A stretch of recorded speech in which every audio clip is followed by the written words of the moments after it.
लिए खुशखबरी नहीं है बल्कि पूरे कराची वालों के लिए खुशखबरी है।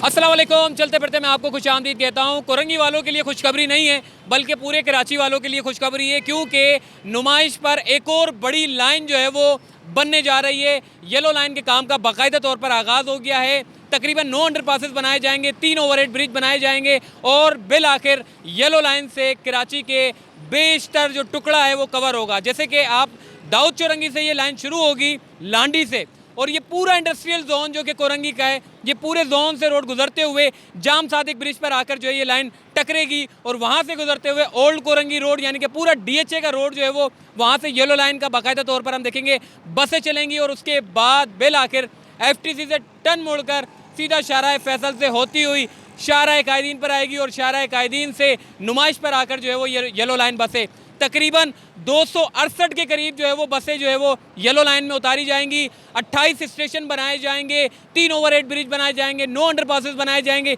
ये टोटल ओवरऑल काम जो है वो 3 से 3.5 साल में मुकम्मल होगा।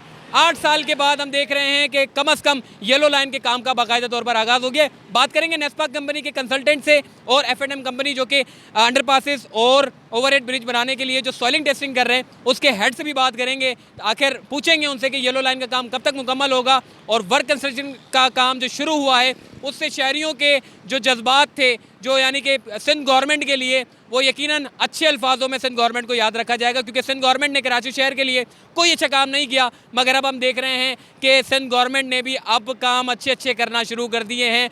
अगर येलो लाइन बन जाता है तो सिंध हुकूमत का जो मयार है वो यकीनन अच्छा होगा। तो बहरहाल चलते हैं, लोगों से भी बात करते हैं और आपको बताते हैं येलो लाइन के हवाले से।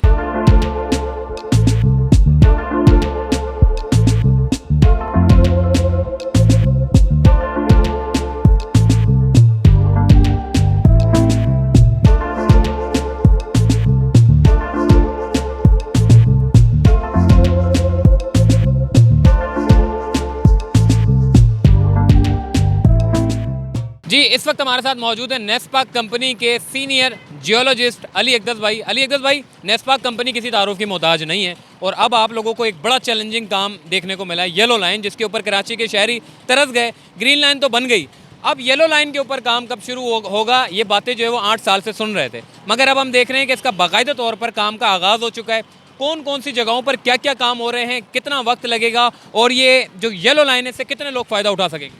जी, जैसा कि आपको पता है कि नेस्पाक एक इंटरनेशनल इदारा है। हम पाकिस्तान के अलावा बाहर भी मुख्तलिफ़ कंट्रीज़ में हमारे हेड ऑफिस हैं और वहाँ पे भी हमारे काम चल रहे हैं। और अभी हम नेस्पाक लाहौर में अभी हमने ऑरेंज लाइन मेट्रो ट्रेन का काम भी नेस्पाक ने किया अपनी कंसल्टेंसी और सुपरविजन में। मेट्रो बस 2012 में हमने किया था। फिर रावलपिंडी में जो मेट्रो बस बनी थी वो भी नेस्पाक ने ही की थी। तो अभी नेस्पाक के तो काफ़ी बड़े प्रोजेक्ट कर रहे हैं, जिस तरह दयामीर बादशाह डैम है वो भी नेस्पाक सुपरविजन कर रही है और डिज़ाइन भी नेस्पाक का ही है और लीडिंग फर्म है नेस्पाक। उसमें जॉइंट वेंचर्स में भी मुख्तलिफ़ कंपनीज़ हैं बाहर की, जिस तरह है डोलसर है, तुर्की की है, जापानीज़ कंपनी है, ऑस्ट्रेलियन कंपनीज़ हैं और मोहम्मद डैम पे भी नेस्पाक ही काम कर रही है। तो ये project basically yellow line Karachi के लिए एक बहुत बड़ा मंसूबा है, क्योंकि इधर ट्रांसपोर्ट का सिस्टम ऐसा नहीं मिला जैसा कि लाहौर में है।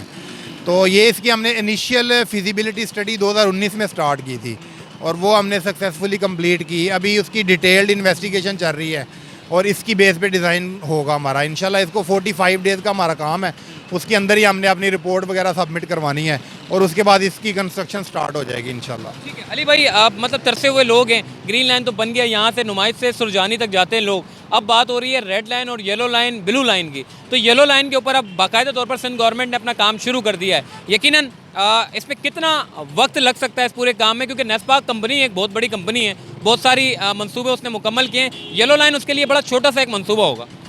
जी, क्योंकि हमारा एक्सपीरियंस भी है, इसी तरह का प्रोजेक्ट हमने किया है जो लाहौर में, जिस तरह बताया आपको, मेट्रो बस का 2012 में और 2016 से 2018 में ऑरेंज लाइन मेट्रो ट्रेन का किया है। फिर रावलपिंडी में जो मेट्रो बस है वो भी नेस्पाक की सुपरविजन में हुई है। वो मंसूबे तो हमने तकरीबन 1 से 2 साल के अंदर अंदर कंप्लीट किए हैं और होपफुली उम्मीद है कि इंशाल्लाह इसकी फिजिबिलिटी कंप्लीट होने के बाद इसकी जो कंस्ट्रक्शन है वो भी 1.5-2 साल में कंप्लीट हो जाएगी इंशाल्लाह।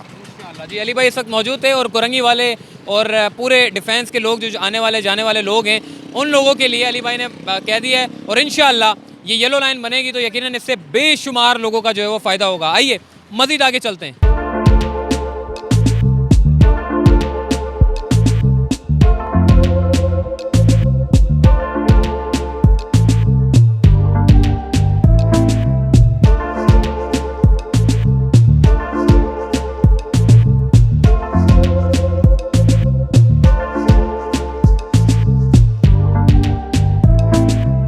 F&M प्राइवेट लिमिटेड कंपनी के सिविल इंजीनियरिंग के जो हेड हैं ताहा अकरम भाई इस वक्त हमारे साथ मौजूद हैं। इनसे बात करते हैं। ताहा भाई, येलो लाइन का काम तकरीबन 8 साल के बाद अब हम देख रहे हैं कि सड़कों पे काम अब शुरू हो गया है, वर्क कंस्ट्रक्शन का काम शुरू हो गया है। हम देख रहे हैं कि तकरीबन कोई 9 अंडरपासेस हैं और 3 ओवरहेड ब्रिजेस हैं और उसके ऊपर बाकायदा तौर पर काम का आगाज़ हो चुका है, जो कि बड़ी खुशाइन बात है। क्या कहेंगे सर, ये सॉइलिंग टेस्टिंग का अमल क्यों किया जाता है? सबसे पहले तो मैं आप लोगों को इस प्रोजेक्ट के हवाले से थोड़ी सी ब्रीफ करूं। ये एक्चुअली येलो लाइन प्रोजेक्ट है जो कि कराची अर्बन मोबिलिटी प्रोजेक्ट का एक हिस्सा है। ये गवर्नमेंट ऑफ सिंध का एक समझे हम कराची हाइट्स के लिए एक अच्छा प्रोजेक्ट है, एक मेगा प्रोजेक्ट है जो कि मज़ार कायद से स्टार्ट होता है और थ्रू शारा कायदीन, शारा फैसल एंड ये आपका Gora Kabristan straight to Qayyumabad and then Korangi industrial area to straight to Dawood Chowrangi, वहाँ जाके ये प्रोजेक्ट टर्मिनेट होता है। तो ये समवेयर अराउंड 22 किलोमीटर्स की एक पूरी एक लाइन है जिसके अंदर अराउंड 3 फ्लाईओवर्स होंगे और 9 अंडरपासेस होंगे। तो यहाँ पे हम लोग इस वक्त जो आपका अमल चल रहा है, ये हम लोग सॉइल इन्वेस्टिगेशन कर रहे हैं जिसको हम जियो टेक्निकल इन्वेस्टिगेशंस भी कहते हैं। इसका मकसद ये होता है कि यहाँ पे हम सबसे पहले जब हम डिज़ाइन फेज़ पे होते हैं किसी भी फ्लाईओवर बनने के, अंडरपास बनने के, तो हमें ग्राउंड की स्ट्रेंथ को पता करना ज़रूरी होती है। उसके अंदर जो पैरामीटर्स होते हैं जिससे हम अंदर की इंजीनियरिंग कंसिडरेशंस करते हैं, डिज़ाइन करते हैं कि पाइल पे जा रहा है, कैसी फुटिंग होगी, क्या होगा, कितना डीप हमें जाना है। तो उसके लिए एक इनिशियल फेज़ के ऊपर एक ये डिज़ाइन में मददगार साबित होता है। यहाँ से हम सॉइल के सैम्पल्स एक्सट्रैक्ट करेंगे। हमारी अपनी लैब है, हेड ऑफिस हमारा कोरंगी इंडस्ट्रियल एरिया में, वहाँ पे इसकी सारी एनालिसिस होगी, वहाँ पे हमारी लैब रिपोर्ट होंगी। इसमें हमारे साथ कंसल्टेंट है नेस्पाक, जो कि पाकिस्तान का मैं समझता हूँ सबसे बड़ा कंसल्टेंट है, और उनके साथ भी एक इंटरनेशनल कंसल्टेंट है दारुल हंदसा जो कि इजिप्ट के कंसल्टेंट हैं। तो हमारी जितनी भी एनालिसिस होगी अल्हम्दुलिल्लाह वो इजिप्ट में जारी होगी, वहाँ से डिज़ाइन पर यहाँ आएगा और फिर कंस्ट्रक्शन का यहाँ पे काम स्टार्ट होगा। ठीक है साहब, ये भी मैं आपसे सवाल करूँगा कि इतना बड़ा रोड है, इस रोड के ऊपर अंडरपासेस बनाया जाएगा या ओवरहेड ब्रिज बनेगा? अगर अंडरपासेस बनेगा तो किस तरफ एक्सपेक्टेड है बनना? देखें, अभी तो हम यहाँ पे जहाँ हम खड़े हुए हैं इसको हम अल्लाह वाली चौरंगी कहते हैं। तो इस जगह पे as per the initial design यहाँ पे एक बस डिपो आना है। तो ये जो आपके पीछे मशीन लगी हुई है, यहाँ पे हम एक बस डिपो के लिए वो कर रहे हैं। इस जगह पे यहाँ पे फ्लाईओवर आएगा, बट अगर आप आगे कोरंगी इंडस्ट्रियल एरिया के पास जाएंगे वहाँ पे अंडरपासेस आ रहे हैं। तो ये है कि इस जगह पे फ्लाईओवर आएंगे और वो स्पेसिफिकली मेरा ख्याल है कि वो पब्लिक के लिए नहीं होगा, बट वो सिर्फ only for the yellow line जो बसेस चलेंगी उसके लिए होगा। तो शहर कायदीन पर ज़्यादातर ओवरहेड ब्रिजेज है और इंडस्ट्रियल जोन में जो है अंडरपासेस है, ताकि लोकल ट्रांसपोर्ट को जो है वो मसला ना हो। ताहा भाई, ये भी बताइएगा कौन कौन से पॉइंट के ऊपर जो है वो आपने अब काम शुरू कर दिया है? देखिए, अभी हमारी मशीन्स यहाँ पे लगी हुई हैं। एक तो नूरानी, ये अल्लाह वाली मार्केट है, अल्लाह वाली चौरंगी है, सॉरी, आगे नूरानी है। फिर हमारी एक मशीन काला पुल की तरफ लगी हुई है। सिंगर चौरंगी की तरफ भी हमारा काम चल रहा है, क्योंकि एक बहुत बड़ा प्रोजेक्ट है और ज़्यादा रिसोर्सेज की ज़रूरत होती है। तो हमने ज़्यादा यहाँ पे मशीन्स लगाई हुई हैं ताकि टाइमली हमारा काम भी कंप्लीट हो जाए। और कराची हाइट्स के लिए जो इतना अच्छा प्रोजेक्ट हो रहा है तो उसमें हमारा भी एक हिस्सा हो और हम भी यहाँ पे काम कर सकते। ताहा भाई, थोड़ा सा अपनी कंपनी के बारे में भी बताएं कि ये कंपनी ने कितने बड़े बड़े मंसूबे जो है वो कराची में और ओवरऑल पाकिस्तान में और इंटरनेशनल सतह पर जो है इस कंपनी का क्या मयार है? F&M प्राइवेट लिमिटेड एक्चुअली एक थर्ड पार्टी इंस्पेक्शन और टेस्टिंग कंपनी है। हम लोग जो हमारे काम होते हैं वो ज़्यादातर हम लोग जियो टेक्निकल इन्वेस्टिगेशंस करते हैं, जैसे ये हो रही है। और एक बड़ा इंपॉर्टेंट काम जो कि कराची हाइट्स को के लिए बड़ा इंपॉर्टेंट है वो है कि हम ओल्ड बिल्डिंग की स्ट्रक्चर इंटेग्रिटी चेक कर रहे होते हैं। अभी हम देखते हैं कि रिसेंटली भी कोऑपरेटिव मार्केट के अंदर आग लगी, उधर भी हमारा इनपुट था। हमें गवर्नमेंट ऑफ सिंध ने, कमिश्नर ने इंगेज किया था कि आप जाके वहाँ देखें क्या फाइंडिंग्स मिल रही हैं हमें और क्या वो जो बिल्डिंग की आज की हालत है वो क्या सही है या नहीं है। तो हम ये काम कर रहे होते हैं। हमारा अपनी इन हाउस लैब है जहाँ पे हम सारी मटेरियल टेस्टिंग कर रहे होते हैं, जिससे हम क्वालिटी अश्योरेंस और क्वालिटी कंट्रोल का काम कर रहे होते हैं। अभी मलीर एक्सप्रेसवे का काम स्टार्ट होने वाला है, उसके अंदर इंशाल्लाह ताला हमारी लैब्स होंगी जो ये मेक श्योर करेंगी कि जो मटेरियल लग रहा है, जो कॉम्पैक्शन रिक्वायर्ड है रोड के लिए, वो पूरी है या नहीं है। अभी अल्हम्दुलिल्लाह ये येलो लाइन का प्रोजेक्ट है, ये भी मैं समझता हूँ कराचीइट्स के लिए एक बड़ा अच्छा प्रोजेक्ट है। इसके अलावा काफ़ी प्राइवेट सेक्टर में, इंडस्ट्रियल सेक्टर के हमने बड़े काम किए हुए। आपके लिए विंड पावर का जो प्रोजेक्ट चल रहे हैं जिम्पीर के अंदर काफ़ी लगे हुए हैं, वहाँ पे हमने काफ़ी सॉइल इन्वेस्टिगेशन और क्वालिटी एश्योरेंस के काम किए हैं।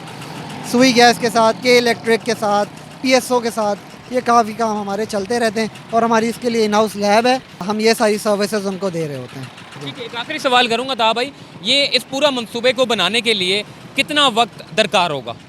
देखिए मेरे ख्याल से पूरा प्रोजेक्ट बनाने के लिए तो मैं समझता हूँ 3 से 4 साल का तो काम होगा। हमें जो स्कोप ऑफ वर्क दिया गया है वो सॉइल इन्वेस्टिगेशन सर्विसेज का है और इसके लिए हमें तकरीबन 2 महीने का टाइम दिया गया है, जिसमें हमने ये सारा काम करना है ताकि फिर ये डिज़ाइन के फाइनलाइजेशन के ऊपर जा सके, उसके बाद फिर कंस्ट्रक्शन की स्टार्ट होगी।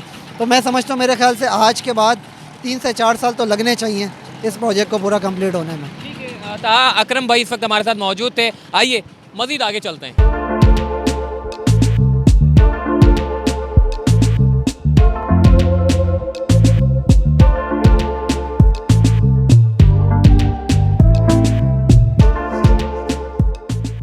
येलो लाइन के 22 किलोमीटर ट्रैक पर कमोबेश 268 के करीब बसें चलाई जाएंगी और रोज़ाना की बुनियाद पर 3,50,000 के करीब लोग इससे आसानी से सफ़र कर सकेंगे। अब थोड़ा सा रेवेन्यू जनरेट की बात कर लें। अगर 3,50,000 मुसाफिर येलो लाइन में सफ़र करते हैं तो इसका जो रेवेन्यू होगा, अगर 30 रुपये टिकट भी रखी जाए तो 1 करोड़ से ऊपर जो है वो सिंध गवर्नमेंट पैसा कमा लेगी।